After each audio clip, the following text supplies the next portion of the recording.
आपण प्रथमतः टाटा मराठा समाजाकडून स्वागत आणि ओबीसी समाजाकडून स्वागत. सुनील बुंखातीकर मुख्यमंत्र्यांनी पहिलेच हे स्पष्ट केलं होतं की आम्ही मराठा समाजाला आरक्षण देताना इतर कुठल्याही समाजाचं आरक्षण आम्ही त्या ठिकाणी काढून घेणार नाही. त्याचप्रमाणे ओबीसीचं आरक्षण पूर्णपणे अबाधित ठेवून मराठा समाजाला 10% आरक्षण आमच्या सरकारने दिलं आहे.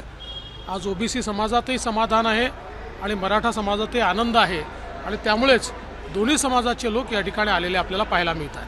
2,500 कोटीची गुंतवणूक नागपूरमध्ये होत आहे. काय हा प्रकल्प किती फायदा? नाही, अतिशय महत्त्वाचा प्रकल्प आहे. कारण शेवटी आपण असं म्हणतो की शेतमालावर प्रक्रिया झाली पाहिजे आणि ही जी डिस्टिलरी आहे याच्यामुळे जवळपास 35,000 एकराच्या शेतकऱ्यांना त्या ठिकाणी मोठ्या प्रमाणात फायदा होणार आहे आणि रोजगाराची निर्मिती देखील मोठ्या प्रमाणात होणार आहे.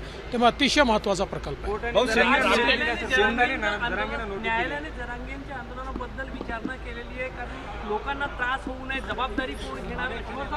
मला असं वाटतं की आता आरक्षण देखील आपण दिलेलं आहे आणि त्यामुळे कोणीही जनतेला त्रास होईल असं आंदोलन करू नये. मात्र कोर्टाने काय म्हटलंय मी अजून बघितलेलं नाही. सिंधुगड 22 जागा.